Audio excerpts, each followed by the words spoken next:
This is a different kind of sit down with Brantford Mayor Kevin Davis. Yeah, you better sit up for this. Yeah, better sit up. Because it's his last. Yeah. He announced his intention to resign at the end of the month for a provincial appointment.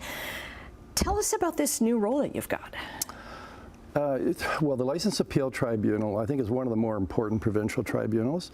It deals with decisions that are made regarding people's lives that are very important, either by a provincial ministry or an insurance company. Say a decision by an insurance company to deny benefits, or a decision by the Ministry of Transportation to cancel a commercial vehicular license, or a liquor license being suspended. Where do you go to get an unbiased, independent decision? You go to the License Appeals Tribunal. Okay. So it's an important part of the provincial governing process, so that people have confidence that they do have somewhere to go to get an independent decision regarding something affecting them and their lives. Okay, so this job comes up. So it's kind of like being a judge, an administrative judge. Yeah, job comes up. You still have 18 months in your term, but there was a big tipping point for you. Yeah, well, there's a bit of a story. So the story begins earlier this year when I decided not to go for a third term. And that was primarily because of my 6 grandchildren. My daughters making it clear they wanted me to spend more time with them. And as mayor, your evenings and weekends are pretty much booked up. So I'd made that decision.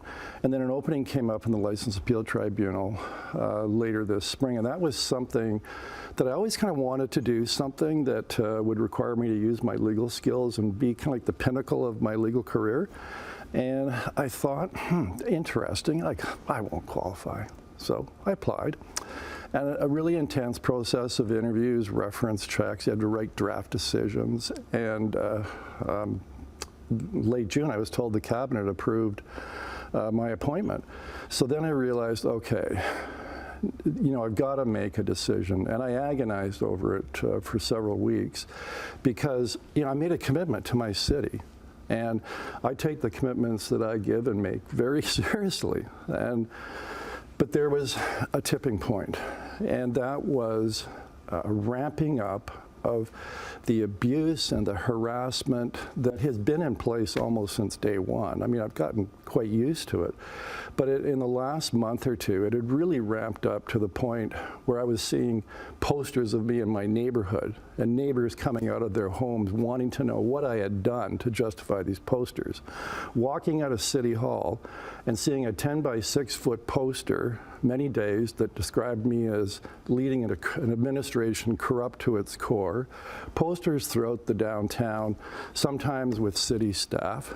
And in terms of the city staff, them under assault, being bombarded with thousands of emails, 5,000 to 6,000 emails a year from a couple of individuals, and them being exposed to a lot of defamatory comments. And on social media? Yeah, on social media as well, and posters through the downtown. It became a real issue inside City Hall, with some staff leaving, some staff going on stress leave, many staff, you know, wanting protection. And under our current system, there isn't much that can be done through the courts or the police, because I guess under the charter rights, when you're a public organization, pretty much anything goes except death threats and throwing gravel at somebody. Mm-hmm. And so I thought to myself, okay, I've got this important decision to make. It kind of tipped the scales for me. Do I give priority to my personal desire to reach a pinnacle of my legal career with an opportunity that absolutely would not be there for me in 2 years? Because once you get past 70, you really are passed over for these kinds of positions, because what length of service you can give is too short to justify the investment. I thought, this is the one opportunity I have for this. It won't come again.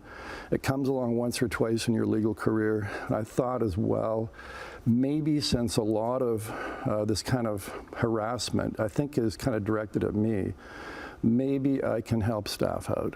Maybe it'll ramp it down. If I fall on the sword, maybe it'll help make life And what's your better. response to those accusations?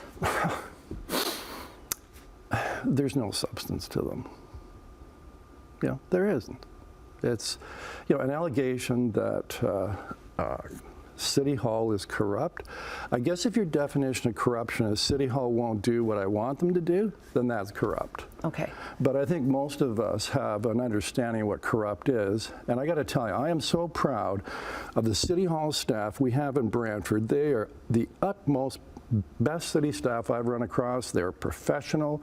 They're driven by doing what's best for our city, and they don't deserve this. And if I can do something to take the load off them, then I thought, okay, this is kind of a convergence of my own career aspirations and maybe doing something to help City Hall and maybe making my life a little bit easier. Right. Because, you know, you steel yourself to this abuse and harassment, which is continuous, much of it targeted, much of it very personal and nasty. You know, after 5, 6 years, I was kind of used to it, but I realized it's corrosive. Even though you're trying to say, I'm not going to listen to this, it seeps in. Yeah. And what does that do for other people, other leaders out there that are thinking about running for public office? I'll give you one more example. So to be a mayor, you've got to have a fire in the belly, a passion to push forward, you know, big projects. And I found over the last several months with this continuous abuse and I was losing that fire in the belly, and I thought, I run the prospect of becoming a mayor that's just going to coast and cut ribbons, and I don't want to be that mayor. Okay. But I could feel it happening inside me, and I thought, okay, it's time for me to go, for a lot of different reasons. All right, and sadly, it's time for you to go off our couch as well, because we have run out of time. I want to keep coming to this couch. Davis, thanks so much for joining us. Good luck in your new career, and we'll be back with more right after this.